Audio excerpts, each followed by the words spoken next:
Et nous rejoignons de nouveau Stéphane Villain, président de Charente Tourisme, vice-président du conseil départemental chargé de cette question. Alors on essayait de savoir un petit peu quelles étaient les bonnes nouvelles dans cette saison particulière. Mais écoutez, c'est une saison effectivement qui a été un peu tronquée dans son début des saisons estivales. Mais malgré tout, on fait ce qu'il faut pour que la saison soit plutôt bonne.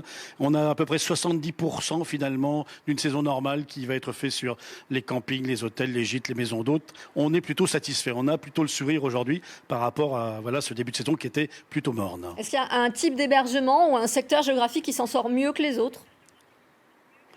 Oui, c'est vrai que les hôtels s'en sortent plutôt bien. Les campings, ça a été un peu compliqué au début, mais à partir de mi-juillet, ça a été plutôt bon. Donc oui, c'est vrai qu'aujourd'hui, allez, on a un peu le sourire. On est vigilant maintenant sur ce qui va se passer dans les quelques semaines qui vont venir. On a le Tour de France en Charente-Maritime, donc j'espère que ça va nous faire terminer une belle saison. Le départ à huis clos de Nice ne vous inquiète pas de ce point de vue-là ?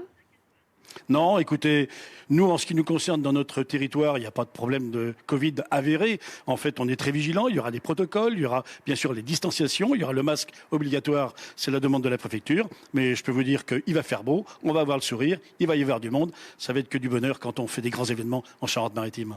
Pour reparler de ce contexte sanitaire très particulier, de quelle manière est-ce que vous accompagnez les professionnels ? Est-ce qu'il y en a qui sont d'ores et déjà dans la difficulté ?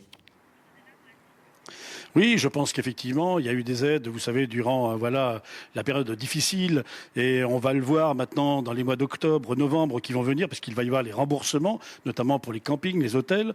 On va être vigilants, on va essayer d'être à leur côté. Il va falloir effectivement que les collectivités soient aux côtés des professionnels. Mais écoutez, on va regarder ça sereinement.